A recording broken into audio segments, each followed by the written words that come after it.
حضرت بہاولق نقشبند بخاری رحمۃ اللہ تعالیٰ علیہ بہت بڑے درویش گزرے، سلسلہ نقشبندیہ کے امیر تھے، اور کیا بات ہے ان کے سلسلہ مبارکہ کی بھی اور ان کی خدمات دینیہ کی بھی۔ آپ فرماتے ہیں کہ میرے دل میں تڑپ پیدا ہوئی کہ میں کسی شیخ کی نوکری کروں، خواہش پیدا ہوئی، تو میں نے حضرت امیر کلال کا تذکرہ سنا۔ بڑے درویش تھے، بڑے راہنما تھے، دور دور تک ان کے تذکرے میں سنتا تھا۔ فرماتے ہیں کہ میں ان کے ہاں چلا گیا، جب حضرت کتنا لمبا سفر کر کے حضرت امیر کلال رحمۃ اللہ تعالیٰ علیہ کی بارگاہ میں پہنچا نا، فرماتے ہیں میں نے عجیب منظر دیکھا۔ حضرت صاحب جن کی میں نے بڑی تعریفیں سنی تھی، بڑی بات سنی تھی، بلے بلے سنی تھی، جب میں پہنچا تو انہوں نے 4-5 لڑکے ساتھ لگائے ہوئے ہیں اور صاحب کشتی کر رہے ہیں، کشتی ہو رہی ہے۔ وہ کہتے ہیں میں نے کہا یہ بھی کوئی صوفی ہے جو کشتیاں کر رہا ہے، یہ بھی کوئی طریقہ ہے؟ ان کو چاہیے تھا بیٹھے ہوتے، حدیث پاک پڑھ رہے ہوتے، ذکر اذکار ہو رہا ہوتا، یہ کشتیاں کر رہے ہیں۔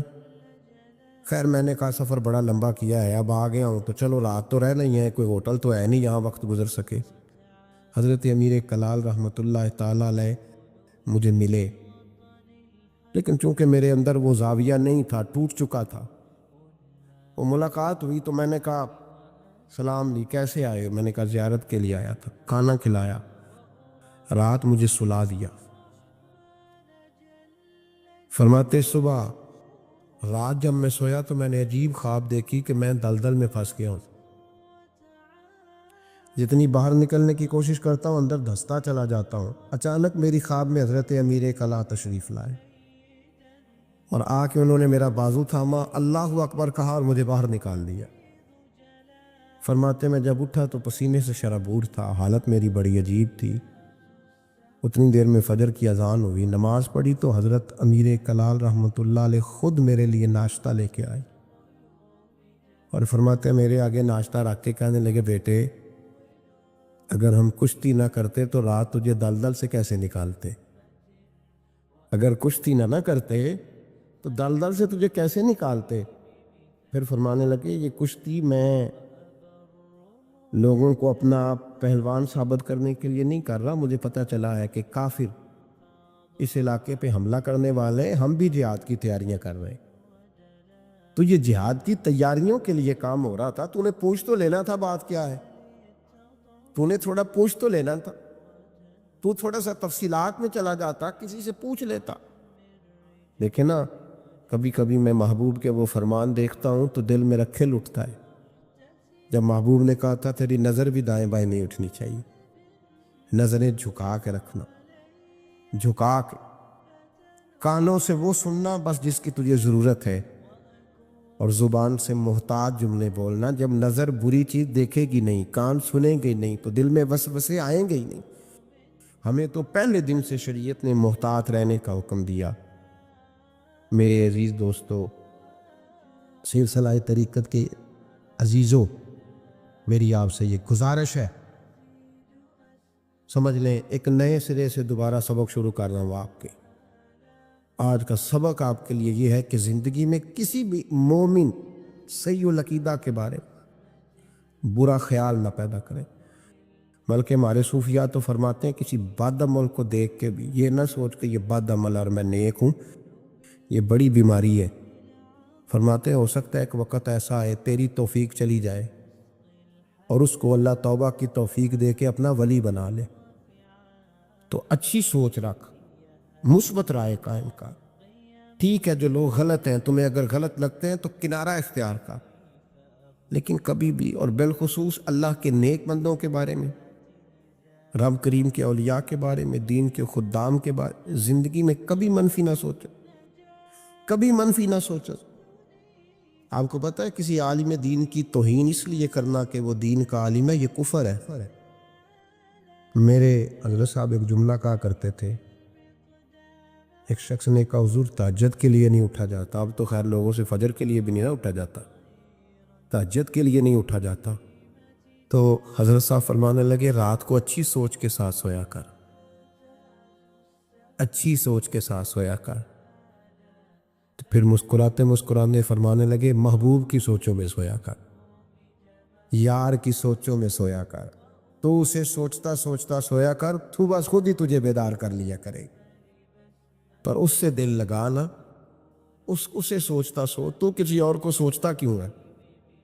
کسی اور کی طرف تو دیکھتا کیوں ہے؟ تجھے ایک دفعہ حضرت صاحب بیٹھے تھے اور 2-3 مشائخ اور بھی بیٹھے تھے ساتھ ساتھ، تو مجھے ایک دوست نے بعد میں کہا کہ وہ جو تیسرے نمبر پر بزرگ بیٹھے تھے ان کی پگڑی دیکھی تھی؟ میں نے کہا قسم اللہ کی سوائے اسے میں نے دوسرے کسی کو دیکھا ہی نہیں، میں نے دیکھا نہیں، مجھے کیا پتا کسی کی پیلی تھی کہ نیلی تھی، مجھے تو اتنا پتا ہے جسے میں دیکھ رہا تھا، اور ویسے بھی ایک ول پجیاں مینوں صدق نہیں تھیندا اور کدے ول پجا ہو، او بھائی ہم تو ایک کو نہیں راضی کر پائے تو ادھر بھی دیکھ تو ادھر بھی دیکھ، دیکھا ہی نہیں جاتا۔ سوچوں میں رہیں اور مثبت سوچ رکھیں، ٹھنڈی اچھی خوبصورت۔ میں سب سے پہلا فائدہ یہ ہے کہ اللہ آپ کو سکون کی دولت عطا فرمائے۔ اگر انسان روحانی طور پر تندرست نہ ہو، روح بھی اپنی غذا مانگتی ہے، تو انسان بے چین رہتا ہے، بے قرار رہتا ہے۔ ہمارے ہاں یہ مسئلہ ہے کہ سارا وقت لوگوں کا اپنے ظاہر کو سنوارنے میں لگ جاتا ہے، اور بڑا وقت لگاتے ہیں لوگ، لیکن باطن اپنی جگہ پہ پریشان ہوتا ہے۔ بڑے بڑے جبے کبے اور بڑے بڑے قیمتی لباس کے پیچھے جو روح ہوتی ہے وہ پریشان ہوتی۔ صاحب رسالہ کشیری یا امام کشیری فرمایا کرتے تھے کہ میں نے بڑے سارے لوگ دیکھے ہیں جو تن کے بڑے ہی اجلے ہیں پر من سے بڑے ہی پریشان، تکلیف میں۔ نبی کریم صلی اللہ تعالیٰ علیہ وسلم نے ہمیں جو دین عطا فرمایا یہ روحانی دین ہے، یہ روحانی دین ہے۔ قرآن اور سنت کے اندر جتنے ارشادات ہیں وہ ہماری روح سے بات کرتے، ہمارے باطن سے کلام کرتے۔ کبھی کوئی عالم، کوئی صوفی، کوئی درویش کوئی بات کر رہا ہوتا ہے تو مجھے جو لگ رہا ہوتا ہے کہ میری کر رہا ہے، اس لیے کہ وہ بات اس طبیب اعظم کی کر رہے ہوتے ہیں جو دلوں کے طبیب بن کے تشریف لائے ہیں۔ یاد رکھیں اس بات، قرآن مجید نے یہ فرمایا ہے کہ ہم نے تمہیں نبی پاک صلی اللہ علیہ وسلم دیے ہیں، یہ رسول تمہیں دیے ہیں، تم پر ہماری آیتیں پڑھیں گے اور تمہیں پاک کر دیں گے۔ یتلو علیکم آیاتنا ویزکیکم، تم پر ہماری آیتیں تلاوت کریں گے اور تمہیں پاک کر۔ روحانی زندگی جو ہے روحانی زندگی، اپنی روحانی زندگی، آپ کو پتہ ہے جس آدمی کو ڈاکٹر کہہ دینا تو بیمار ہے، دوائی پابندی سے کھائے گا تو ٹھیک ہوگا، اس نے 2 تھیلیاں دوائی کی بنائی ہوتی، ایک گھر میں پڑی ہوتی ہے اور ایک اس نے گاڑی میں رکھی ہوتی ہے کہ دوائی میں نے کھانی ہے، نہ کھائی تو میں بیمار ہو جاؤں۔ ہم پتہ کیا کرتے ہیں، جسم کو خوراک دیتے رہتے ہیں، روح ہماری پیاسی رہتی ہے۔ روح کی پیاس کیسے بجھتی ہے؟ قرآن پاک پڑھنے سے، ذکر کرنے سے۔ ادھر دیکھیں میری طرف، روح کی پیاس بجھتی ہے نبی کریم علیہ السلام کی نعت کو سن کر دل میں اتارنے سے۔ وہ والا جھوم نہیں جو نعت کا کہتا ہے جھومو، تو ہم نے بھی تھوڑا تھوڑا جھوم لیا، پتہ کوئی نہیں وہ کیا کہہ رہا ہے، اور میرا کئی دفعہ نعت خاں سے بھی پوچھنے کو دل کرتا ہے کہ ویسے تجھے پتہ ہے تو کیا کہہ رہا ہے؟ نہیں پتہ ہوتا الا ماشاء اللہ، وہ بھی کہتا جا رہا ہے اور جھومنے والے بھی۔ چلے یہ جھومنا بھی خالی نہیں نفع والا ہی ہے، پر یہ ہے کہ وہ روح میں اتر جاتی ہے جب نعت شریف روح میں، پھر وہ دل سے باتیں کرتی ہے۔ یہ صوفیاء کو سرکار کی زیارت ہوتی تھی بڑی زیادہ، تو آج کل بہت سارے لوگ اس پر بھی اعتراض کرتے ہیں، وہ کہتے ہیں اتنی زیارت کیسے ہوتی تھی؟ تو میں کہتا ہوں یار بڑی سادی سی بات ہے، جو آدمی گاڑی چلاتا ہے رات کو خواب میں بھی گاڑی چلاتا ہے، یہ بات آپ کی عقل میں آتی ہے کہ نہیں آتی؟ جو آدمی دن کے وقت گاڑی چلاتا ہے رات کو بھی گاڑی چلاتا ہے، تو جو دن میں تکے کھانے نکلتا ہے خواب میں کئی دفعہ تکہ ہی کھا رہا ہوتا ہے۔ آپ میری بات کو سمجھ لیں، پکی سچی بات ہے، جو سارا دن محبوب کو پڑھتے ہیں، محبوب کو سنتے ہیں، محبوب کو بیان کرتے ہیں، وہ رات کو بھی محبوب کی گلیوں میں ہی رہتے ہیں۔ یہ سادی سی بات ہے، اب آپ کی پتہ نہیں کیوں عقل میں نہیں آتا۔ یہ موٹی سی بات ہے۔ چرخہ جو بی بی دن کو چلاتی تھی، اگر اسے چرخہ نظر آ سکتا ہے تو امام سیوطی سارا دن حضور کی حدیثیں لکھتے تھے تو رات کو سرکار کی زیارت بھی کر لیتے تھے۔ ہماری جب روحانی زندگی مضبوط ہوتی ہے نا تو پھر ایک کام اور ہوتا ہے۔ قرآن مجید نے کہا کہ وَالْآخِرَةُ خَيْرٌ وَأَبْقَىٰ، آخرت تمہارے لیے بہتر بھی ہے اور باقی رہنے والی بھی۔ روحانی زندگی کا تعلق انسان کی آخرت کے ساتھ ہوتا ہے۔ وہ پھر تھوڑے تھوڑے کام نہ آخرت کے لیے بھی کرنے شروع کر دیتا ہے، یہ بھی اس کی روحانی زندگی کا حصہ ہوتا ہے۔ ورنہ تو ہمارے بہت سارے دینی کاموں میں بھی دنیا شامل ہوتی ہے، بہت سارے دینی کاموں میں۔ اور ہمارے صوفیہ نے ایک اور بات بھی لکھی ہے، فرماتے ہیں اگر آپ کی بہت شہرت ہونے لگ جائے اور لوگ بڑی عزت کرنے لگ جائیں اور بڑا آپ کو نوازا جانے لگ جائے تو پھر بھی ڈرنا، کہیں ایسا نہ ہو کہ ساری نیکیوں کا تمہیں اجر دنیا میں دے دیا جائے اور آخرت میں تمہارے لیے مشکلات بن جائیں۔ یہ بھی مقام خوف ہے، یہاں بھی ڈرو، ایسا نہ ہو کہ سارا اجر یہیں تمہیں دے دیا جائے۔ میرے بھائی غور کرے، روحانی زندگی، آپ نے نا، آپ کا ایک بینک اکاؤنٹ ہوتا ہے، آپ کو پتہ ہوتا ہے کہ اب میرے پاس کتنے پیسے ہیں، یعنی جس کی جیب میں جو کچھ ہوتا ہے نا اس نے پورا گنا ہوا ہوتا ہے۔ اور ہم بڑے سیانے، اب تو ہم نے ربڑ رکھے ہوئے، 50 والے نوٹ کو علیحدہ چڑھاتے، 100 والے کو، بڑے سمجھدار ہیں وہ، رات کو گن کے سوتے ہیں، کئی لوگ سویرے پھر گننا شروع کر دیتے ہیں، شاید بڑھ گئے ہوں۔ یہ ہمیں پتہ ہوتا ہے کہ ہماری جیب میں کیا، میرے مکان کی ویلیو کیا ہو گئی ہے، کتنے کا خریدا تھا، اب کیا ریٹ ہے، مجھے پتہ ہوتا ہے نا سارا۔ اسی طرح ہمیں یہ بھی پتہ ہوتا ہے کہ میں نے آخرت کے لیے کیا جمع کیا ہوا ہے، ہمیں پتہ ہوتا ہے۔ بھولے بن جائیں، چلو کئی دفعہ کوئی جھوٹ بول کے اپنے آپ کو تسلی دیتے ہیں، بات الگ ہے، پر ہمیں خبر ہوتی ہے کہ میں نے آخرت کے لیے کیا جمع تو۔ نبی کریم صلی اللہ تعالیٰ علیہ وسلم کے جو غلام تھے وہ اپنی روحانی زندگی پر، روح پر بڑی سخت توجہ دیتے تھے، بڑی سخت ان کی توجہ ہوتی۔ حضرت عبداللہ بن حنظلہ رضی اللہ تعالیٰ عنہ نا اپنے گھر سے روتے ہوئے نکلے اور رستے میں شور مچا رہے ہیں، معاذ اللہ حنظلہ تو منافق ہو گئے۔ رستے میں جناب ابو بکر صدیق سے ملاقات ہوئی تو شور کر رہے، کہتے میں تو منافق ہو گیا ہوں۔ نے فرمایا کیا ہوا؟ کہنے لگا ابو بکر عجیب حال ہے نا کہ جب میں نبی پاک صلی اللہ علیہ وسلم کی بارگاہ میں ہوتا ہوں تو میرا نماز کو بھی جی چاہتا ہے، ذکر کو بھی جی چاہتا ہے، تلاوت کو بھی، میں دین کے قریب ہوتا ہوں، نکل کے آتا ہوں تو پھر دنیا داری۔ تو یہ تو دو رنگ ہے میرے دل کی، یہ دو رنگ ہے، ایک ہونا چاہیے تھا۔ حضرت صدیق اکبر کہنے لگے یہ جو تیرا معاملہ یہ تو بہت سارے لوگوں کا ہے، چل نہ تیرے بہانے میں سب کا مسئلہ حل کرا کے لاتا رہا۔ وہ کئی دفعہ بات ایک کرتا ہے تو بگڑی کئیوں کی بن جاتی ہے، چل نہ بہانہ تیرا لگاتے ہیں اور مسئلہ سب کا حل کراتے۔ حضرت ابو بکر صدیق رضی اللہ تعالیٰ عنہ لے کے آئے، حضرت حنظلہ رضی اللہ تعالیٰ عنہ کو لا کے کھڑا کیا، کہ یا رسول اللہ صلی اللہ علیہ وسلم ان کی بات سنیں۔ وہ عرض کرنے لگے حضور میں تو منافق ہو گیا۔ حضور نے فرمایا کیوں؟ عرض کی یا رسول اللہ جب آپ کے پاس ہوتا ہوں تو رنگ اور ہوتا ہے اور دنیا کے پاس جاتا ہوں تو رنگ ہے۔ آپ نے میری بات کو سمجھنا ہے کہ عرض کر رہا۔ یہ بہت سارے محدثین نے روایت لکھی ہے، پر امام سیوطی نے در منصور میں ذرا کھول کھول کے لکھی ہے اور بڑے اس کے پہلو بیان فرمائے۔ فرماتے ہیں کہ نبی کریم صلی اللہ تعالیٰ علیہ وآلہ وسلم نے ارشاد فرمایا حنظلہ یہ جو تمہارے اندر احساس پیدا ہوا ہے نا کہ میرا رنگ ایک ہونا چاہیے اور اس طرح ہونا چاہیے جس طرح میں حضور کی بارگاہ میں ہوتا ہوں تو میرا رنگ ہوتا ہے، وہی کیفیت ہونی چاہیے۔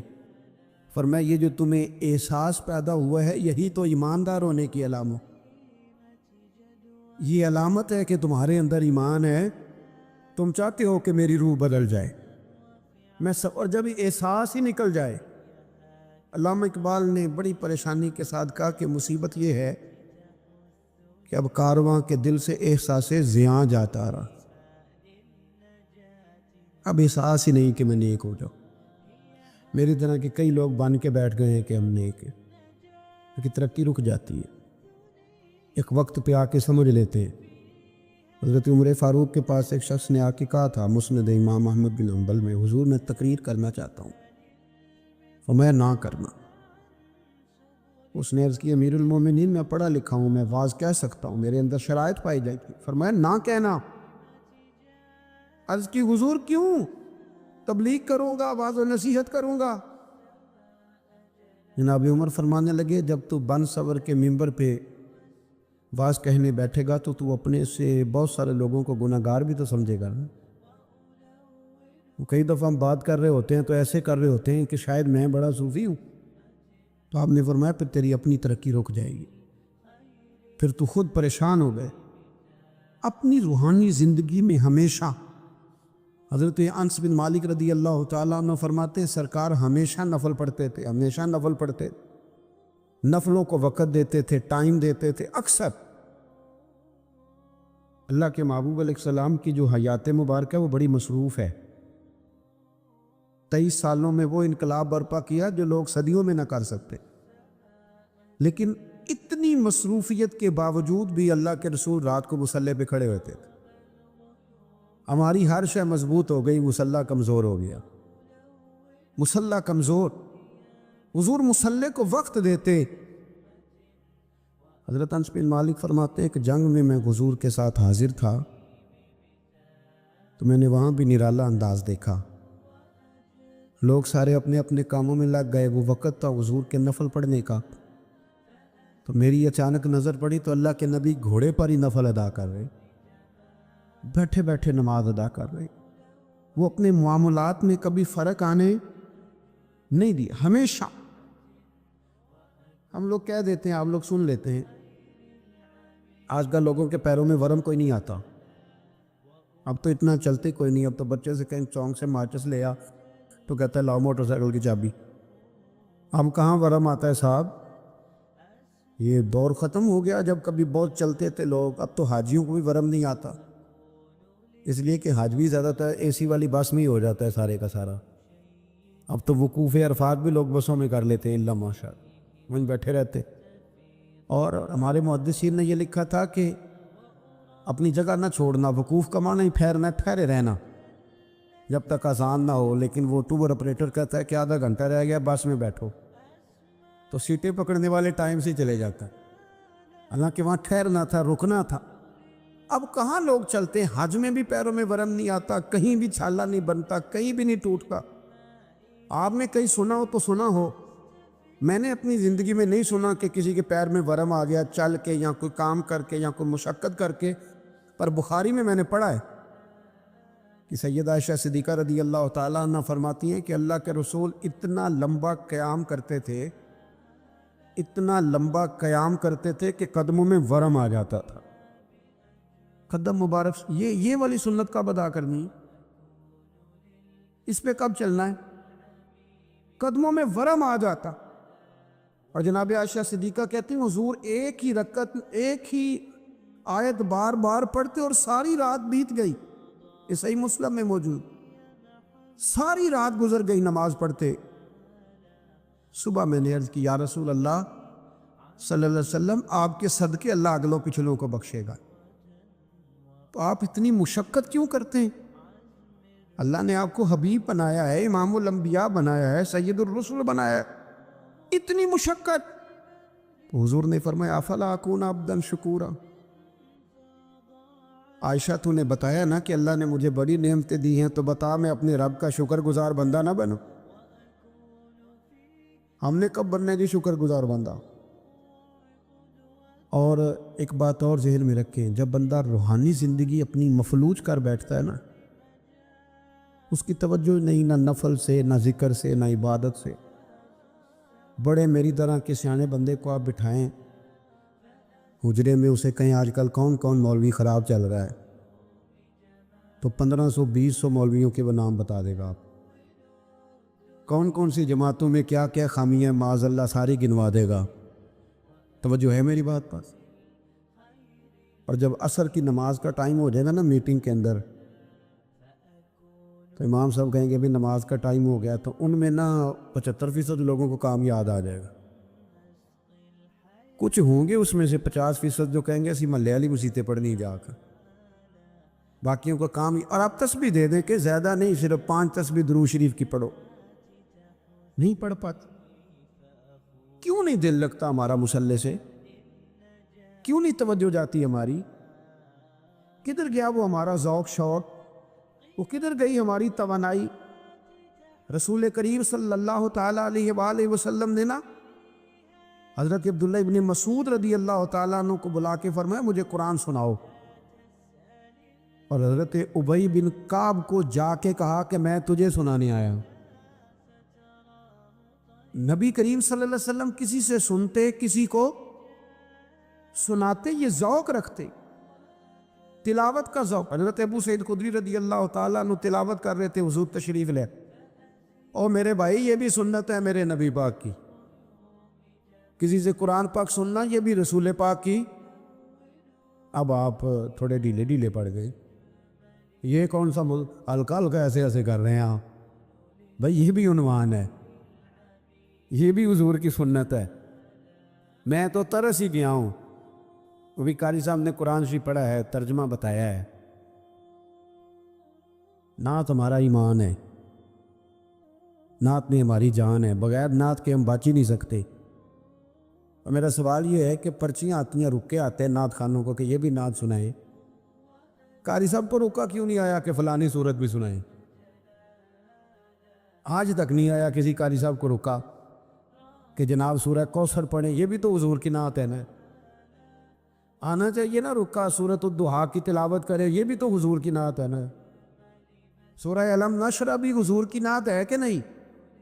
سورہ یاسین, سورہ محمد, یہ ساری حضور کی, پورا قرآن ہی نبی پاک کی تعریف.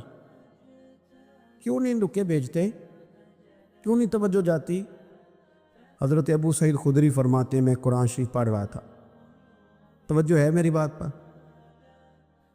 فرماتے ہیں میں قرآن پاک پڑھ رہا تھا, مجھے کیا پتا کہ حضور بھی میری تلاوت سن رہے تھے.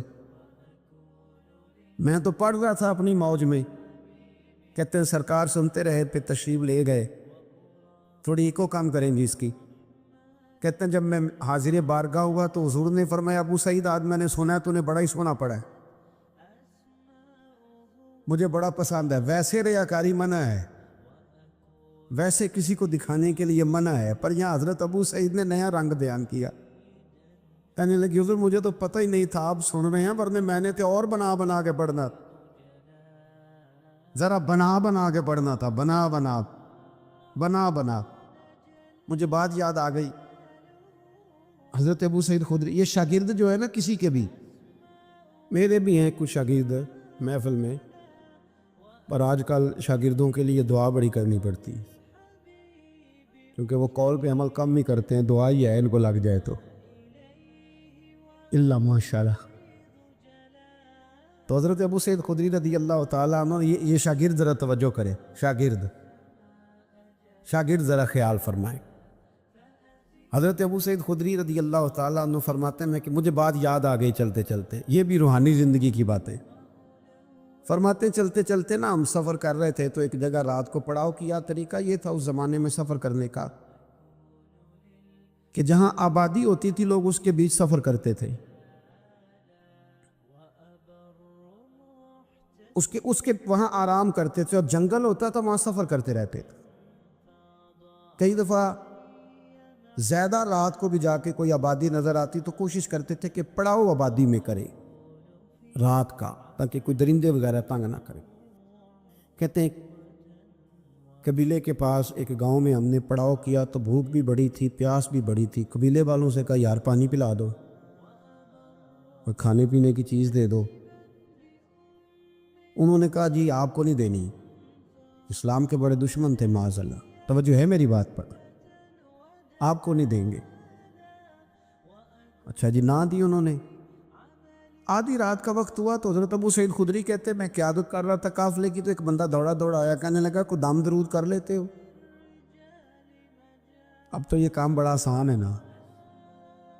تو اس کاروبار پہ آپ کو پتہ ہے انویسٹمنٹ ہی کوئی نہیں ہوتی، نفع ہی نفع ہے، جتنا مرضی کما لیں. تو دم درود کر لیتے ہو؟ تو حضرت ابو سعید خدری کہنے لگے میں نے کہا کر لیتے ہیں. کہنے لگے چلو. پھر ہمارے سردار کو بچھو لڑ گیا. یہ روایت یہ حدیث بخاری میں بھی موجود ہے اپنی اصل کے لحاظ، اور باقی بھی بہت ساری کتب حدیث میں پائی جاتی ہے روایات کے الفاظ کے اختلاف کے ساتھ. حضرت ابو سعید خدری رضی اللہ تعالیٰ عنہ فرماتے ہیں میں نے ان سے کہا بھائی کیا ہوا؟ کہنے لگے بچھو لڑ گیا. ایک روایت یہ کہ سردار کو، ایک یہ کہ سردار کی بیٹی کو. تو جناب ابو سعید خدری سے کہنے لگے دم کر دو کیا؟ فرمانے لگے دم تو کر دوں گا پر پیسے لگیں گے. تم نے جو کہا تھا کہ تمہیں روٹی نہیں دے دی، تو جو اس طرح کا ہو اس سے تو کر لینا چاہیے نا. اب اس سے کوئی تقریر کے پیسے طے کرنے کی دلیل نہ پکڑ لے، نہ نعت خواں کو پکڑ دے. میں جہاں بات سنا رہا ہوں اس کو وہیں رہنے دینا، کیونکہ ہم اپنی مرضی کی بھی استدلال کرتے ہیں نا. حضرت ابو سعید خدری کہنے لگے میاں پیسے لگیں گے. اب بندہ جب الجھ جاتا ہے تو پھر سارے پیسے دیتا ہے. اب وہ الجھے ہوئے تھے، پھنسے ہوئے تھے، کیا کرتے؟ کہنے لگے جتنے مرضی لینا، ساتھ تو چلو. حضرت ابو سعید خدری رضی اللہ تعالیٰ عنہ فرماتے ہیں میں ساتھ گیا، میں نے کچھ پڑھ کے پھونکا، شفا اللہ نے دے دی، شفا اللہ نے دے دی. وہ کہنے لگے جی بتائیں کیا لیں گے؟ میں نے کہا پہلے میرے سارے قافلے کو روٹی کھلاؤ، اور پھر 40 بکریاں لوں گا ایک دم کرنے کے. اے ریٹ دیکھا جا ذرا، کتنی بکریاں؟ اللہ آپ کو جزائے خیر عطا فرمائے، اللہ آپ کو برکت دے. میں نے کہا پہلے کہہ جو کوئی اس سے کوئی دلیل نہ پکڑ دے. اب حدیث آ گئی، یہ تو عرض تو کرنی ہے نا. حضرت ابو سعید خدری کہتے ہیں کہ روٹی بھی کھائی، پانی بھی لیا، 40 بکریاں بھی لی. اب صحابہ میں اختلاف ہو گیا، کچھ کہنے لگے لینی چاہیے تھی، کچھ کہنے لگے نہیں لینی چاہیے تھی. رائے کا اختلاف صحابہ میں بھی. ہمارے ہاں مصیبت یہ ہے کہ رائے کے اختلاف کو مخالفت بنا لیا جاتا. اہل حق کے اندر جو اختلاف ہوتا ہے وہ تو رحمت ہوتا ہے، لیکن جرت نہیں کسی کی کہ ہماری رائے کے خلاف کو بندہ رائے. ہم تو اڑے ہوئے، بڑی بڑی چھوٹی چیزوں پہ اڑ جاتے. بہرحال اختلاف ہو گیا کہ لینی چاہیے تھی کہ نہیں لینی چاہیے تھی. اب جب بحث ہونے لگی تو حضرت ابو سعید خدری کہنے لگے یار کیوں بحث کرتے، چپ کر کے سو جاؤ. یہ چند فرلانگ پہ مدینہ رہ گئے، سویرے اتواد یہ نور میں داخل ہو جائیں گے. سرکار کی بارگاہ میں عرض کریں گے اگر تو حضور نے کہا نہ لینی چاہیے تھی تو پھر تو موج لگ گئی، اور اگر کہا نہیں لینی چاہیے تھی تو بکریاں واپس چھوڑ جائیں گے، کھانے کے پیسے دے جائیں گے. مسئلہ کیا ہے؟ سو جاؤ. حضرت ابو سعید خدری کہتے ہیں سویرے پہنچے حضور کی بارگاہ میں، اور جا کر کے نا تو میں نے ساری تفصیل عرض کی. کہتے جب میں سنا رہا تھا تو حضور مسکرا رہے تھے، اور اتنا مسکرا رہے تھے کہ دانتوں سے نور نکل نکل کے مسجد کی دیواریں روشن کر رہا تھا. حضور مسکرا مسکرا کے سرکار فرمانے لگے ابو سعید مزہ بڑھایا تیری بات کا، بتا پڑھا کیا تھا؟ وہ جو اس کو آرام آ گیا تو پڑھا کیا تھا؟ میں نے کہا سونیا کیا پڑھنا تھا؟ آپ نے ایک دفعہ فرمایا تھا سورہ فاتحہ میں شفا ہے، تو میں نے پڑھ کے پھونک دی. آپ نے سکھایا تھا، بتایا تھا، پھونک دی، اللہ نے شفا دے دی. تو حضور فرمانے لگے سورۃ فاتحہ میں نے سکھائی تھی نا. حضور آپ نے فرمایا پھر 20 بکریاں میری 20 تمہاری، پھر آدھی میری ہے آدھی تمہاری ہے، لاؤ ادھر رکھو. یہ ہے روحانی زندگی کہ آپ کا قرآن کے ساتھ وابستگی ہو، دلچسپ. آپ یقین کریں میرے پاس ایک صاحب آئے، کہنے لگے گھر میں بڑی پریشانی ہے، کوئی آوازیں آتی ہیں. تو میں نے کہا سورۃ بقرہ پڑھیں. کہنے لگے سب تھوڑی تکلیف کرے، مجھے ایک تعویذ لکھ دیں. میں نے کہا میں اس سے زیادہ بھی تکلیف کرنے کو تیار ہوں، پر میرے لکھے تعویذ میں کیا اثر ہوگا؟ تعویذ بالکل جائز ہے، دینا چاہیے، پر تمہیں وہ والا تعویذ دے رہا ہوں جو رسول پاک نے عطا فرمایا. حضور نے فرمایا سورہ بقرہ پڑھو. فرمایا جن کیا شیطان بھی تمہارے گھر سے دوڑ جائے. پر وہ وضو کرنا پڑتا ہے نا, قرآن شریف لانا پڑتا ہے. ہم اپنی روحانی زندگی کو بالکل چھوڑ بیٹھے, بالکل. ایک حافظ جی کل میرے سامنے قرآن شریف پڑھ رہے تھے, تو میں نے ان سے پوچھا پتر کیا کر رہے ہو؟ کہنے لگے روزے قریب آ گئے. میں نے ان سے کہا سنو, یہ بات ٹھیک نہیں تمہاری بچے, بدنوں کو سنانے کے لیے یاد کر رہے, یہ چیز درست نہیں. مجھے شاگرد پڑھتے ہیں نا ہمارے پاس, تو میں درس نظامی کے طالب علموں سے کہتا رہتا ہوں کہ اگر مطالعہ اس لیے کرو گے نا کہ قوم کو سنانا ہے, واہ واہ کرانی, تمہیں کوئی چیز یاد نہیں رہے گی. اللہ بڑا غیور ہے. ان صلاتی و نسکی و محیایا و مماتی للہ رب العالمین. اپنی اصلاح کے لیے قرآن و سنت پڑھو, پھر جب تم منبر پہ بیٹھو گے تو رب تمہاری زبان پر حکمت کے چشمے جاری کر دے. اب قرآن شریف اس لیے یاد کرنے کے لوگوں کو سنانا, چلے یہ بھی ٹھیک ہے تراویح کے لیے, پر کچھ اتنا بھی تو پڑھے نا کہ میرا اللہ راضی ہو جائے, مجھے سکون ملے. اپنی روحانی زندگی پر محنت کرے. یہ دیکھے کہ کتنے دن ہو گئے میں نے سنے ایک حدیث پاک, کچھ غریب لوگ اکٹھے ہو کے نبی پاک کی بارگاہ میں حاضر ہوئے. دیکھیں انہیں اپنے نیکی کے خزانوں کی کتنی فکر تھی. حضرت ابو ہریرہ رضی اللہ تعالیٰ عنہ کہتے ہیں, انہوں نے غریبوں نے آ کے عرض کی, یا رسول اللہ صلی اللہ علیہ وسلم, یہ امیر تو نیکیوں میں ہم سے آگے نکل گیا. حضور نے فرمایا وہ کس طرح؟ عرض کی, یا رسول اللہ وہ زکوٰۃ دیتے ہیں, ہم پر فرض ہی نہیں. وہ حج کرتے ہیں, ہم پر فرض ہی نہیں. وہ صدقات و خیرات کرتے ہیں, ہم کر ہی نہیں سکتے, وہ تو گزر گئے آگے. اب کیا کریں؟ قربان جائیں معبود کے سمجھانے کے طریقے. حضور نے فرمایا کان ادھر لاؤ. وہ غریب نا حضور کے چہرہ نور کے گرد حالہ بنا کے کھڑے ہو. حضور فرمانے لگے سنو کان میں بات, رات کو جب سونے لگو نا تو 33 بار سبحان اللہ پڑھا کرو, پھر 33 بار الحمدللہ پڑھا کرو, پھر 34 بار سبحان. دیکھیں آپ کو یاد, اس کا نام کیا ہے؟ تسبیح ہے سبحان. اللہ آپ کو خوش رکھے. بڑی خوشی ہوئی آپ کی زبان سے لفظ کہا, یہ پڑھ کے سویا کرو رات کو. امیر جتنے بھی نیک کام کریں گے نا, تمہاری اس تسبیح کی برکت سے اللہ تمہیں سب امیروں سے زیادہ اجر عطا کرے گا. مشکل کام تو نہیں, سب امیروں سے. انہیں فکر تھی کہ وہ کہیں ہم سے آگے نہ نکل جائیں روحانی دنیا میں, نیکیاں زیادہ نہ کما لیں. آج کل تو رٹا یہ بنا ہوا ہے کہ دیورانی کہتی ہے اپنے شوہر سے کہ میری جیٹھانی نے فریزر نیا لے لیے, اب میرا نہیں گزارا جب تک نیا آئے نا, فوری طور پہ مجھے جدھر سے مرضی ادھا قسطوں پہ لے آ. لیکن شریکے دے نار رل کے ٹرنے پیچھے.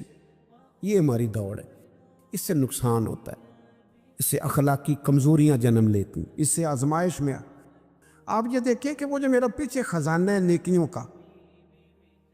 نیکیوں کا جو خزانہ ہے, اس میں آج کل کیا ہے؟ میری زبان کے ایسا تو نہیں کہ باقی ہر جگہ چلتی ہے, صرف ذکر میں نہیں چلتی. میرا سر باقی سارے کام کرتا ہے, صرف اللہ کی بارگاہ میں صحیح نہیں. یہ غور کریں. حضرت ابو ہریرہ رضی اللہ تعالیٰ عنہ فرماتے ہیں وظیفہ پوچھ کے گئے, اور پھر وہ کچھ دنوں کے بعد واپس آئے. گئے تو بڑے مسکراتے گئے تھے, جیسے خزانہ ہاتھ لگ گیا. کچھ دنوں کے بعد واپس آئے تو بڑے پریشان تھے. حضور نے فرمایا اب کیا ہوا؟ کہ یا رسول اللہ بڑی پریشانی بن گئی. اب بھائی ہوا کیا؟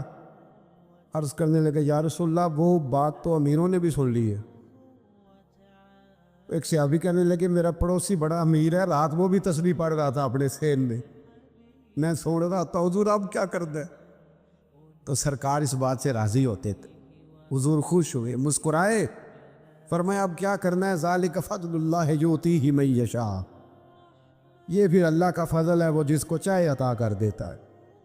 میرے عزیز سمجھے کہ وہ لوگ, اور وہ ذرا سا بھی اپنے اندر ریا نہیں آنے دیتے تھے.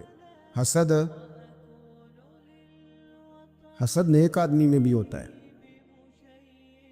ناراض تو نہیں ہو گئے نیک لوگ جی؟ نیک ناراض نہ ہو جائیں. حسد نیک آدمی میں بھی, بندہ نیک بھی ہوتا ہے اور حسد بھی, چونکہ حدیث ہے ترمذی شریف میں. حضور نے فرمایا حسد نیکیوں کو یوں کھا جاتا ہے جیسے خشک لکڑی کو آگ کھا جاتی. تو اس کا مطلب ہے حضور نے فرمایا بندہ حاسد بھی ہوتا ہے اور نیک بھی ہوتا ہے.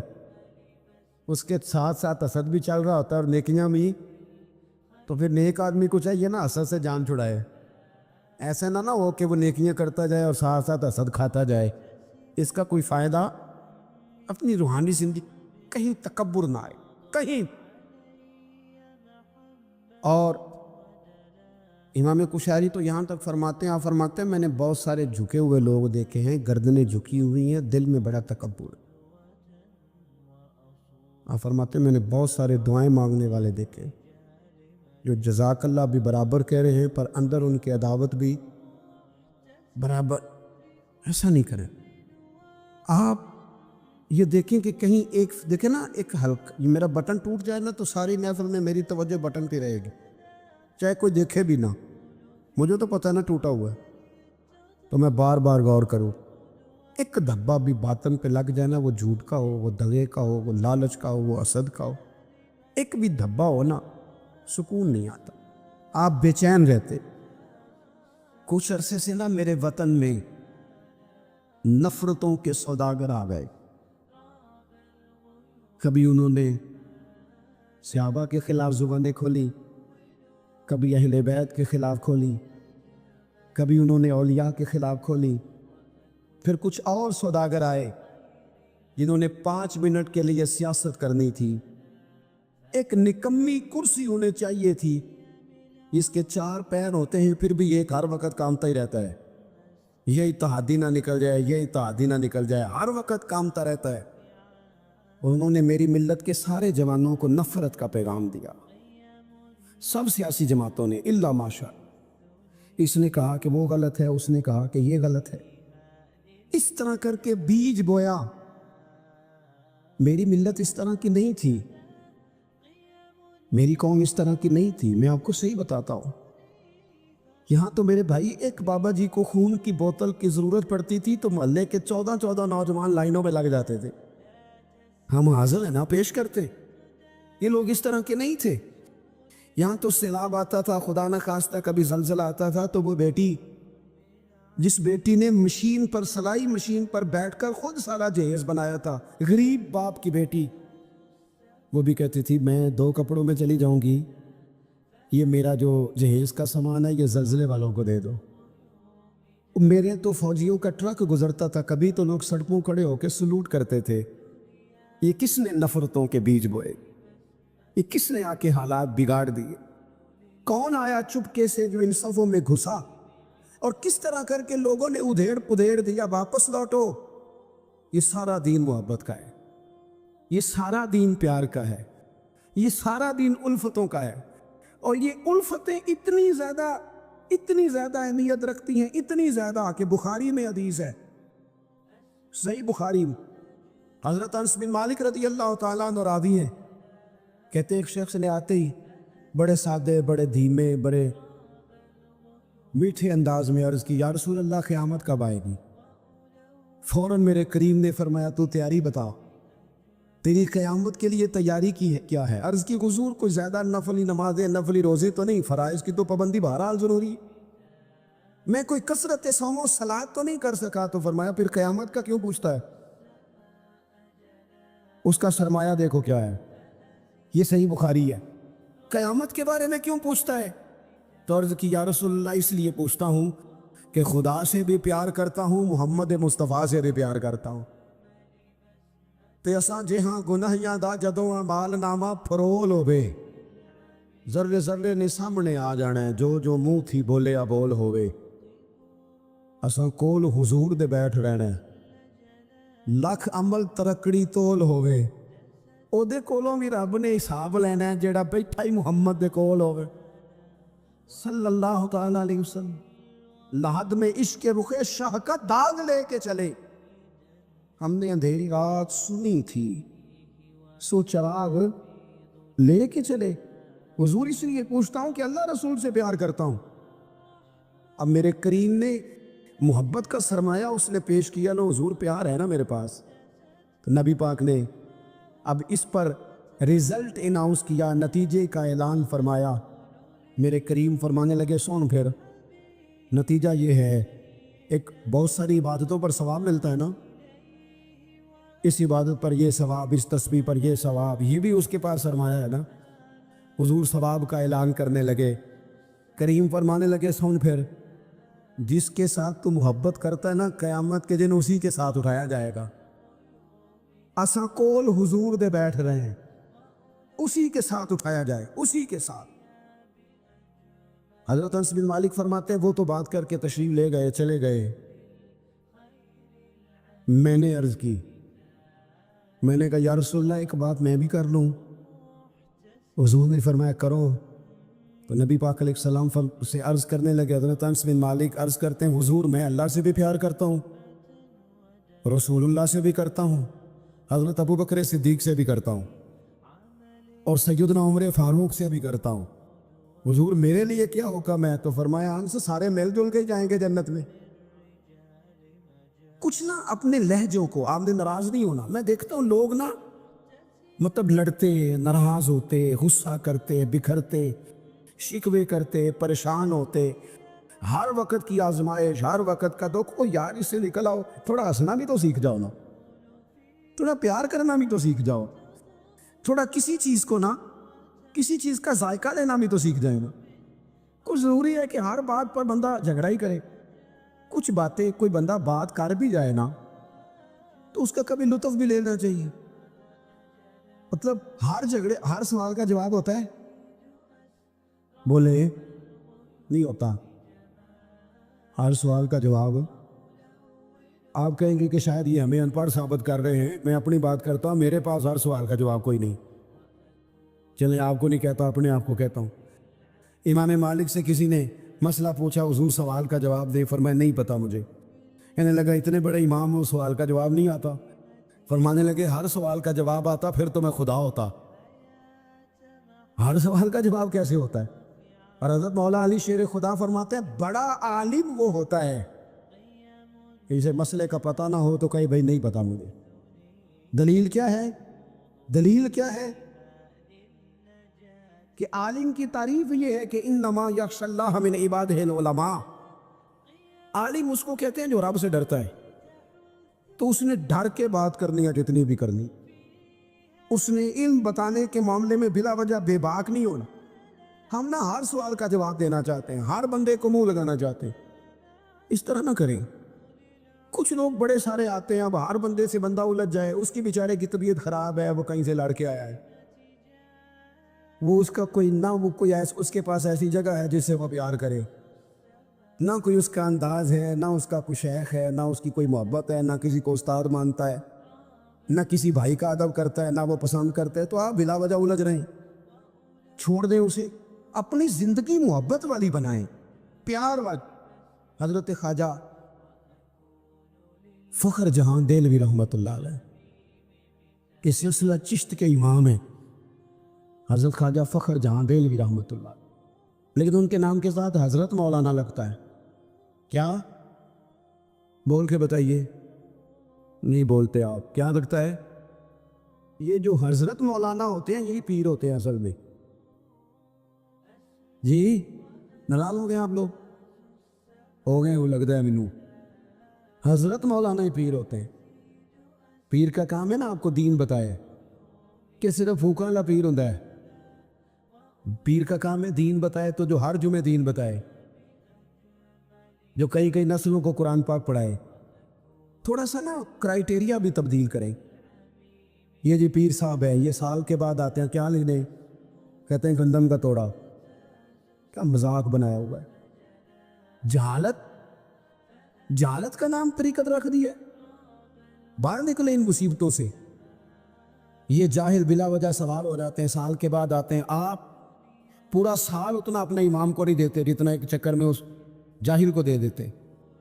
مہربانی کریں آپ۔ فروغ علم تب ہوتا ہے جب علم کی سپورٹ ہوتی ہے۔ تھوڑا سا نا چیزوں کو تبدیل کریں، بدلیں۔ وہ کہتے ہیں جناب یہ حضرت ہیں، مولوی صاحب کی داڑھی تھوڑی سی چھوٹی ہو تو نماز نہیں ہوتی، تو پیر صاحب کی چھوٹی ہو تو بیعت ہو جاتی ہے۔ ہو جو ناراض ہے، ہو جو ناراض، کوئی گل نہیں، ہو جاتی ہے بیعت اس کی۔ کمال آدمی ہے بھائی، وہ مولوی صاحب کی داڑھی سارے چیک کرتے ہیں کہ پوری ہے کہ نہیں, تو پیر صاحب اندر داخل ہو تو ان سے بھی کہا کرو ذرا ٹھہر جا, پہلے پوری کر. خلاف پیغمبر کسے راہ گزیر. حضرت سعدی کہتے ہیں جو حضور کے طریقے پہ نہ چلے وہ کس طرح منزل تک پہنچ سکتا ہے. اصل حضور کی سنت ہے, شریعت ہے. اس لیے زندگی کے اندر اصول بنائیں. اصول ہم مانتے صحیح کر کے ہیں, صحیح کر کے مانتے ہیں, پر ماننے سے پہلے بھی ذرا صحیح کر کے سوچتے ہیں. ان چیزوں پر ضرور. حضرت مولانا فخر جہاں دہلوی محبت کے آدمی تھے نا, اللہ تعالیٰ نے انہیں بڑا نوازا, ان کی محبت لوگوں کے دلوں میں بڑی بڑھنے لگ گئی. تو لوگ ذرا دھیان رکھتے ہیں کہ کس بندے کی آج کل واہ واہ زیادہ ہے. یہ جو سیاسی لوگ ہوتے ہیں یہ توجہ رکھتے ہیں کہ ایسا نہ ہو کہ کل کوئی بندہ ہمارے لیے مسئلہ بن جائے. یہ پسند نہیں کرتے. تو بادشاہ نے دیکھا کہ اتنے لوگ عقیدت مند ہو گئے ہیں, ہزاروں کا مجمع جمعے میں جاتا ہے, بڑا رش ہے. اس نے ایک طوائف کو تیار کیا کہ جا کے نا تو معاذ اللہ اس طرح کی اداکاری کرو کہ الزام لگ جائے. اب بعض بندے اداکاری اس طرح کی کرتے ہیں کہ سامنے والا ویسے ہی پریشان ہو جاتا ہے. وہ کسی نے کہا تھا مخلوق تو فنکار ہے اس درجہ کے پل بھر میں, سنگے در کعبہ سے بھی اسنام تراشے. تم کون ہو کیا چیز ہے داغی کبابی, لوگوں نے تو جناب مریم پہ بھی الزام تراشے. تو منٹ لگاتے الزام لگا دیتے. حضرت جمعہ پڑھا کے نیچے اتر رہے تھے, سیڑھیاں ادھر ادھر, مریدوں کا رش تھا. سامنے اچانک وہ بی بی آ گئی. دلی سارا جانتا تھا کہ یہ عورت کیا ہے, کیا کردار رکھتی ہے. سامنے آ کے اس نے کہا السلام علیکم. شیخ نے گرد نظر جھکا کے کہا وعلیکم السلام. تو اس نے اس طرح گفتگو شروع کی جیسی بڑی جاننے والی نہیں. بعض وقت بڑے چالاک ہوتے ہیں. پرانے زمانے میں ہم نے سنا تھا کہ فلانا شیشے میں اتار لیتا ہے, اب تو بعض بندے چھوٹی سی شیشی میں بھی اتار لیتے ہیں. بڑے تیز ہیں, بڑی باتیں آتی ہیں بڑی. اس نے بھی بڑی طبیعت پوچھی صحت کیسی ہے, وہ کمر میں درد تھا, اس کا کیا حال ہے. اب وہ جو سارے مرید پکے نہیں ہوتے, کچھ کچے پکے بھی ہوتے ہیں. وہ جو کچے پکے تھے وہ پریشان ہو گئے کہ واقعی کبھی پوچھا تو نہیں پیر صاحب سے رات کو کہاں ہوتے ہیں.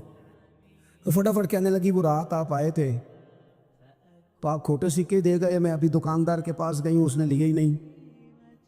مجھے تو کچھ سودا چاہیے تھا, یہ پہ کھوٹے سکے. ہم تو دشمن کو بھی پاکیزہ سزا دیتے. ہر جگہ الجھنا نہیں چاہیے. زیادہ صفائیاں دینے والے کو بھی لوگ کمزور سمجھنے لگ جاتے ہیں. ہر وقت تھوڑی صفائی دیں گے.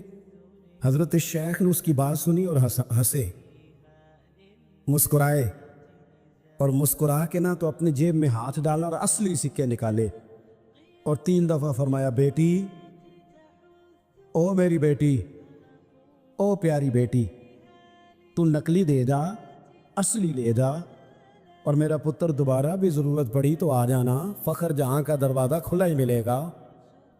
ہم تو دشمن کو بھی پاکیزہ سزا دیتے ہیں. آپ محبت کریں گے, سامنے والا آئے جتنی مرضی نفرت لے کے آئے, ہم اپنا لہجہ کیسے بدلیں؟ ہمارے پاس وہ ہے ہی نہیں جو لوگ چاہتے ہیں پیدا ہو. کہاں سے لائیں وہ نفرت, وہ بازاری زبان کہاں سے لائیں, وہ کہاں سے لائیں گفتگو جو گفتگو اس طرح کی ہے کہ ویسے کوئی شریف آدمی نہیں کرتا. کیسے لائی جائے؟ آپ کسی کو دیکھ کے کبھی بھی اپنا لہجہ خراب, وہ جو کر رہے ہیں وہ اس کا معاملہ ہے. ہم تھوڑی, ہم محبت والے ہیں, محبت والے اپنی بولی بولتے ہیں. وہ کس طرح سامنے والے کی سطح پہ اتر کر بات کریں گے؟ حضرت نے فرمایا پتر ضرورت پڑے تو دوبارہ بھی آ جانا. یہ بات کرتے ہی نا پھر شیخ سیڑھیاں اترنے لگے, اور جب سیڑھیاں اتر گئے تو 3-4 منٹ کے لیے وہ بی بی سکتے میں آئی, کانپنے لگی. پھر دوڑ کے جا کے حضرت کے پیروں میں بیٹھ گئی. کہنے لگی بابا ایک بات تو بتا, تو مٹی کا بنا ہے کہ کستوری کا؟ تو سندل کا بنا آدمی؟ میں تجھے بدنام کرنے آئی, الزام لگانے آئی. چاہیے تو یہ تھا کہ لوگ مجھ پر تھپڑوں کی برسات کرا دیتے, تیرا چہرہ جلال سے سرخ ہو جاتا, اور میں بدنام کرنے آئی. اور میں دلی کی وہ والی خاتون ہوں جسے کبھی کسی نے بیٹی نہیں کہا, کبھی کسی نے بہن نہیں کہا. اپنوں نے بھی رشتے بنانے چھوڑ دیے. جس نے دیکھا بری نظر سے دیکھا, پر تو کس محبت کا آدمی ہے, میں بدنام کرنے آئی اور گناہوں میں لتھڑی ہوئی کو تو نے بیٹی بنا لیا. یہ جملے کہتے ہی اس خاتون نے دوپٹہ اٹھایا, چہرے پہ اوڑا, اور کہنے لگی دلی والوں اب میں تمہیں بتاؤں گی فخر جہاں کی بیٹی کس طرح کی ہوتی. اب میں بتاؤں گی آج کے بعد میرے مکان کو کوئی گانے باجے کی جگہ سمجھ کے نہ آنا. اسے میں نے مسجد بنا دیا ہے, قیامت تک مدینے والے کے نام کی اذانیں پڑی جائیں. مسجد کا ارادہ کر دیا. اپنے سنے جی اپنے لہجوں میں محبت. سامنے والا وہ ہمارے یہاں نا دو چار فلسفے بھی ہیں ہمارے. کچھ لوگ کہتے ہیں دکھ بڑے ہیں اس لیے میں سخت ہو گیا ہوں. دکھ بڑے ہیں پیر صاحب, آپ تو گاڑی میں بیٹھ کے آئے, عقیدت مندوں کا ہجوم ہے, پیار ہے. ہمارے پاس دکھ بڑے ہیں. تو میں کہتا ہوں آپ کو پتہ نہیں ہے نا, دکھ جس جگہ جاتے ہیں نا وہ رنگ ضرور بدلتے ہیں پر رہتے دکھ ہی ہیں. رہتے وہ ہر ایک کے پاس ہے, اس لیے کہ دکھ پیارے بڑے ہیں نا. نبیوں رسولوں کے پاس بھی رہے ہیں اور ہمارے درویشوں نے ہمیں سبق پڑھایا ہے کہ دکھ قبول محمد بخشا, بس راضی رہن پیارے. اگر وہ اس طرح خوش ہیں تو ہم بھی خوش ہیں. تو دکھ تو ہر بندے کو ہے. اب کیا بندہ ہنسنا چھوڑ دے؟ میں دکھی بڑا ہوں تو لہذا تلخ ہوں. او بھائی, نبی پاک صلی اللہ تعالی علیہ وسلم نے فرمایا ہے لوگوں سارے نبی ستائے گئے اور میں سب سے زیادہ ستایا گیا. آپ کبھی سیرت مبارکہ پڑھیں نا, ہجرت سے پہلے کیا حال ہے. کبھی کانٹے ہیں, کبھی پتھر ہیں, کبھی اوجڑیاں ہیں, کبھی طائف میں روڑے. ہجرت کے بعد کیا حال ہے. کبھی بدر میں تلواریں, کبھی احد میں تلواریں, کبھی خندق میں تلواریں, کبھی منافقین کی سازشیں, کبھی کچھ کبھی کچھ.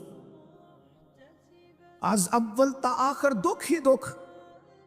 لیکن حضرت حارث بن عبداللہ رضی اللہ تعالیٰ عنہ فرماتے ہیں لوگوں میں نے اپنے کریم محبوب علیہ السلام کو جب بھی دیکھا ہے مسکراتے ہی دیکھا ہے, مسکراتے ہی دیکھا. اور میرے اعلیٰ حضرت فرماتے ہیں جس کی تسکی سے روتے ہوئے ہنس پڑے. حضور تو ہلکا سا مسکرا دینا تو جو بڑا رونے والا ہو وہ ہنس پڑتا ہے. اب یہاں سوال پیدا ہوتا تھا کہ پھر تو بڑا انتظار کرنا پڑتا ہوگا کہ حضور تسکین فرمائیں. فرماتے ہیں انتظار نہیں کرنا پڑتا. انتظار نہیں, یہ تبسم حضور کی عادت ہے. یہ حضور کی, یہ جو اعلیٰ حضرت کا سلام ہے نا, یہ تو پوری سیرت ہے حضور کی. فرماتے ہیں جس کی تسکی سے روتے ہوئے ہنس پڑے اس تبسم کی عادت پہ لاکھوں سلام. یہ تو عادت ہے حضور کی تبسم فرماتے رہے. تو نبی پاک تو ان دکھوں میں مسکرایا سرکار نے. تو ہمیں حکم یہ ہے دکھ تو رہیں گے لیکن ان دکھوں کے بیچ بھی چونکہ دین محبت والا ہے, ہم نے محبت چھوڑ دی, ہم نے پیار چھوڑنا, ہم نے کسی قسم کا کوئی. میں نا کالج میں پڑھتا تھا تو یہ پاپڑ بیچنے والے آتے ہیں, چورن بیچنے والے اور چپس بیچنے والے. یہ ان لوگوں کا آپ کے خیال میں کتنا کو بزنس ہوگا, کتنی کو انویسٹمنٹ ہوگی؟ کوئی 8-10 ہزار اتنا ہی ہے نا, اس سے زیادہ تو نہیں ہوتا. تو ایک آدمی نا وہ کالج کے باہر پاپڑ بیچتے تھے, وہ چھوٹے چھوٹے, وہ صبح لے کے آتے. تو وہ جب چھٹی ہو جاتی تو سارے لوگ جو تھے وہ بچے جس کے پاس پیسے ہوتے وہ لے لیتا. اب کچھ ایسے ہوتے کہ جو دیکھتے ضرور پلٹ کے, خریدتے نہ. حالانکہ کافی سارے لوگ اس عمر میں صاحب صحت ہوتے ہیں جب کالج کے لیول تک جاتے ہیں. آخر میں وہ شخص پتا کیا کہتا, وہ آتا تب بھی ہنستا ہوا, مسکراتا ہوا اور بڑے خوش ہو چھٹی ہو گئی ہے تو انو میں بھی آ گیا پاپڑ. اب وہ پتا کیا کرتا, وہ آخر میں کہتا, جب بہت سارے لوگ لے لیتے تو آخر میں کہتا کہ بھئی جس کے پاس لیں گے ادھار بھی مل جائیں گے. اگر پھر بھی گاہک قریب نہ آتا تو کہتا جو ادھار پہ بھی راضی نہیں اسے مفت میں مل جائیں گے. میں نے اسے ایک دن پوچھا کہ جناب آپ کا بہت بڑا بزنس ہے, یہ شوگر مل ہے. کہنے لگے جی مکان بھی کرائے کا ہے, حالات بھی بڑے خستہ ہیں. کئی دفعہ شام کو کھانا لے جاتا ہوں, نہ لے کے جاؤں تو میری بیوی کہتی ہے روتے نہ گھر آنا, ہنستے آنا. اچار ڈال لیا ہے مرتبان میں, دونوں بیٹھ جاتے ہیں آرام سے. اولاد کوئی نہیں, اللہ نے دی نہیں, اس کی حکمت ہے.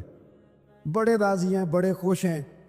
میں اور وہ دونوں مل کے رات کو پاپڑ بناتے ہیں, سارے کام کرتے ہیں. خوشی ہے, اللہ پہ توکل ہے, بھروسہ ہے. جس نے راضی رہنا ہے اس نے اس میں بھی رہنا ہے, اور جس نے نہیں رہنا وہ پہلے کہہ رہا تھا کہ کبھی سائیکل سے موٹر سائیکل مل جائے نا، مل گئی. اب کہتا ہے اس کے ٹائر کبھی 4 ہو جائے نا، ہو گئے. مل گئی اس کو مہران، کہتا نہیں چھوٹی ہے، کبھی بڑی ہو جائے نا. او بھائی تو نے تو کہیں ٹھہرنا ہی نہیں، یہ تو معاملہ روز آگے جائے. بس دنیا میں خوش وہ ہے جو اپنے نصیب سے خوش ہے. جسے رب نے جو دے دیا ہے وہ اس پہ راضی ہے.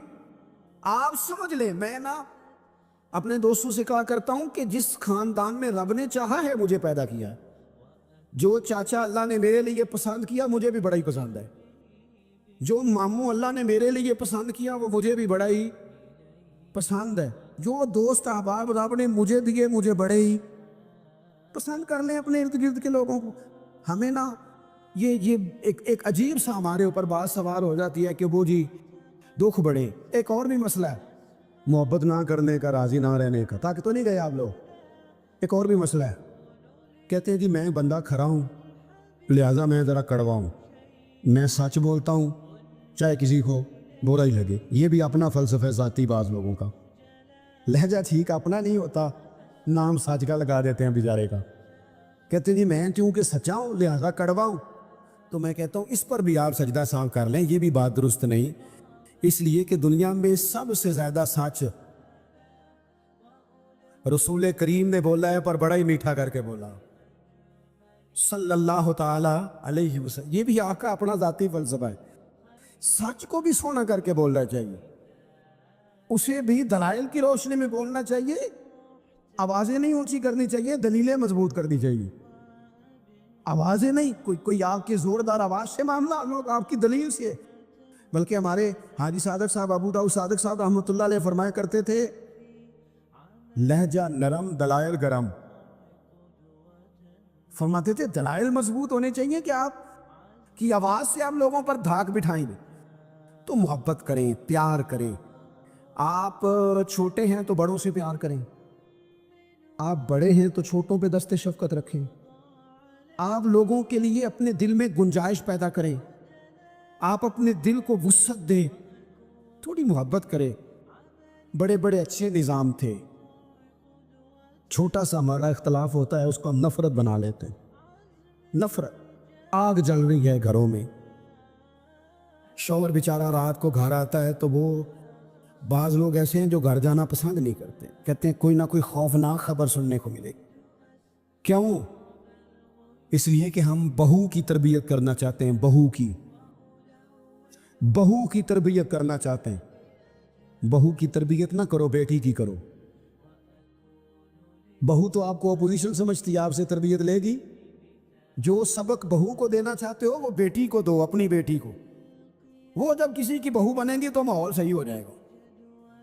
ہم نہ داماد کی تربیت کرنا چاہتے ہیں. داماد آپ سے تربیت لیتا ہے، اس کا تو نخرہ عروج پہ، وہ کہاں تربیت لیتا ہے. آپ داماد کی تربیت نہ کریں، بیٹے کی کریں. بیٹا اچھا ہوگا تو کسی کا داماد بنے گا تو اس گھر میں تکلیف نہیں ہوگی. میرے عزیز محبت تقسیم کریں، محبت کی بولی بولیں، انداز محبت والا اختیار کریں. اگر کچھ بندہ آپ کے سامنے عذر لاتا ہے، مجبوری بیان کرتا ہے، اس کی مجبوری کو قبول کریں. آپ لوگوں کو گنجائش دیں، اچھا گمان پیدا کریں، اچھی سوچیں لائیں. میں دیکھ رہا ہوں تیزی سے ہمیں سبق پڑھائے جا رہے ہیں، تیزی سے. دنیا میں 2 ہی بندے ٹھیک ہیں، ایک میں ٹھیک ہوں، دوسرا جو میرے پیچھے ہاتھ باندھ کے چلتا ہے وہ ٹھیک ہے. بھائی میرے علاوہ بھی بڑی دنیا ٹھیک ہے. نبی پاک علیہ السلام نے فرمایا ترمذی شریف میں، حضور نے فرمایا میری امت کبھی گمراہی پر جمع نہیں ہوگی. یہ نہیں ہو سکتا کہ زیادہ لوگ گمراہ ہو جائیں اور 2-3 ہی صحیح رہ گئے. تھوڑا سا کسی اور کو بھی گنجائش دے، کسی اور کو بھی موقع دے، کسی اور سے بھی پیار کریں. اپنی طبیعتوں کو، دلوں کو وسیع کریں، لہجے محبت والے. میں آپ سے عرض کروں، آپ کا لفظ بھی ٹھیک ہونے چاہیے اور لہجے بھی ٹھیک ہونے چاہیے. میری بات کی سمجھ آ رہی ہے؟ اگر آپ بات ٹھیک کر رہے ہیں اور لہجہ ٹھیک نہیں تو لہجہ بھی اثر کرتا ہے بندے پر. لہجہ بھی. بیٹا میری بات سننا، یہی لفظ ہے. بیٹا بات سن، یہ بھی لہجہ ہے، وہ بھی ایک لہجہ ہے. آپ کا صرف جملہ ہی، بعض لوگ کہتے ہیں میں نے کہا کیا ہے، او بھائی تو نے کہا تو کچھ نہیں پر تیرا انداز بڑا جارے آنا ہے. وہ بیچاری ساس بوڑھی ہو گئی ہے, سسر بوڑھا ہو گیا ہے, شوگر کے مریض ہیں, بار بار بھوک لگتی ہے, تکلیف ہے. بیٹا اپنی بیوی کو جاتی دفعہ کہہ گیا اماں ابا کا خیال رکھنا. وہ آئی ہے صبح, اس نے آ کے کہا ابا جی ناشتہ لاؤں کا پتر, مجھے ابھی بھوک نہیں. 2-3 گھنٹے کے بعد اس نے کہا بیٹا, تلخ بولی ہے جی. کہا جی ہے اس نے. لفظ جی بھی کبھی سخت ہوتا ہے نہیں, لہجہ سخت ہوتا ہے. اس نے جی کہا پر سخت کہا. پھر جب وہ آئی تو اس نے کہا بھی تو پوچھ کے گئی تھی. کیا ہو گیا جی؟ اللہ کو خوش رکھے, تھوڑا سا بس ٹائم اور جی. میری طرف دیکھیں جی, آپ سارے ادھر دیکھیں گے تو پریشانی ہو جائے گی. اللہ آپ کو خوش رکھے, تھوڑا ٹائم دیں, بات مکمل نہیں ناراض لے, گل محبت بھی ہو رہی ہے, تجھے غصہ کرنا ابھی تو اتنا سبق پڑھایا ہے. تو وہ خاتون نا جی سخت لہجے میں وہ کھانا لائی اور کھانا لا کے کہنے لگی کہ ابھی تو پوچھ کے گئی تھی. انہوں نے کہا بیٹا چلو بھوک لگ گئی ہے لے آؤ. اب وہ لائی ہے تو اس نے زور سے پٹکا ہے برتن, دروازہ گئی ہے تو زور سے بند کیا. تو اس انداز میں بھی بوڑھے کو تکلیف محسوس ہوتی ہے. وہ شام کو جب بیٹا آیا تو ساس سسر رو ہی پڑے, کہنے لگے اس کو سمجھا تیری بیوی بڑی توہین کرتی ہے. تو خامن نے بلایا کہ ابا اماں تیری شکایت کر رہے ہیں, تو وہ کہتی ہے کہ انہوں نے پوچھو میں آخیا کی ہے. انہیں آخیا تو کچھ بھی نہیں. کوئی جملہ بتایا جا سکتا ہے؟ بولے کوئی لفظ ہے ایسا تو گنا جا سکے؟ اس نے کہا پر چھوڑا بھی کچھ نہیں. کچھ لہجے اتنے سخت ہیں, کچھ انداز اتنے سخت ہیں. جب آپ کسی غریب آدمی نے آپ کو جا کے اپنا دکھ سنایا, آپ گھومنے والی کرسی پہ بیٹھے تھے, اس نے کہا چودھری صاحب, سیٹھ صاحب, نواب صاحب, ناراض نہ ہونا, پیر صاحب بھی, حضرت صاحب بھی اللہ ماشاءاللہ, اس نے اپنا دکھ سنایا. مجھے کو تھوڑی ضرورت پڑ گئی ہے, میری بیٹی کی شادی ہے. آپ نے کچھ بھی نہیں کہا, سخت نہیں. لیکن جب آپ کرسی گھما کے منہ ادھر کو کر لیا نا آپ نے, اور آپ کوئی اور کام کرنے لگ گئے, اچھا بتاتا ہوں تھوڑی دیر میں, کچھ بھی نہیں کہا آپ نے. مر گیا بیچارہ, ٹوٹ گیا, بکھر گیا. میری غربت نے کیا مجھ کو زمانے میں بدنام, وہ تیری دولت ہے جس نے تیرے عیب چھپا رکھے ہیں. ٹوٹ گیا بیچارہ. لہجہ جو ہے نا, لہجہ مار دیتا ہے. لہجہ بھی پیار والا ہو, انداز بھی محبت والا ہو, پیار والا ہو. حضرت لقمان اپنے بیٹے کو نصیحت کرتے ہیں. سورہ لقمان دیکھیے گا, ابتدائی آیات. فرمایا بیٹا وَلَا تُصَغِّرْ خَدَّكَ لِلنَّاسِ, بیٹا لوگوں سے منہ ٹیڑھا کر کے بات نہ کرنا. تیرا انداز خوبصورت ہو, بولنے کا انداز خوبصورت. اپنے لہجوں میں حسن لائیں, محبت پیدا کریں, محبت کو فروغ دیں, محبت کے پیغام بر بنیں. حضور صلی اللہ علیہ وسلم نے فرمایا, مشکات میں حدیث ہے, فرمایا میرا مومن ہوتا ہی محبت والا ہے. مومن ہوتا ہی محبت والا ہے. اس میں کوئی خیر نہیں, نہ محبت کرے نہ اس سے محبت کی جائے. محبت کریں, پیار کریں. آپ جس مقام پہ بھی ہیں, آپ نہ اپنے دل کو بڑا کر لیں, گھر خود بخود بڑا ہو جائے گا, جیب خود نہ خود بڑی ہو جائے گی. اور بخاری میں پورا باب ہے کہ بندہ سخی دل کا ہوتا ہے. مالاں والے تے سخی نہیں نہ ہوندے, تے سخیاں کول مال نہیں ہوندا. ایتھے اوتھے دوویں جہانی, سخی کنگال نہیں ہوندا. اپنے انداز میں محبت. میں بات سمیٹنے لگا ہوں. حضرت انس بن مالک رضی اللہ تعالیٰ عنہ فرماتے ہیں, صحیح بخاری میں, حضور گزر رہے تھے, سرخ دھاری دار چادر نبی پاک نے اوڑھ رکھی تھی, اور وہ کیا نظارہ دے رہی تھی چہرہ بددعا پر. فرماتے ایک بدو آیا دیہاتی, اس نے حضور کی وہ چادر مبارک کو پکڑ کے نہ کھینچا. دور سے کو دروازہ کھٹکھٹائے نا تو اسے خیرات نہیں ملتی, جھڑکیاں ملتی. اس نے پکڑ کے کھینچا. فرماتے ہیں میں دیکھ رہا تھا حضور کی مقدس گردن پر نشان پڑ گیا. کھینچا, نشان ہو گیا. اب اس سختی کے ساتھ جب کوئی بندہ یہ کام کرے, اس نے کھینچا, نشان پڑ گیا, تکلیف دی.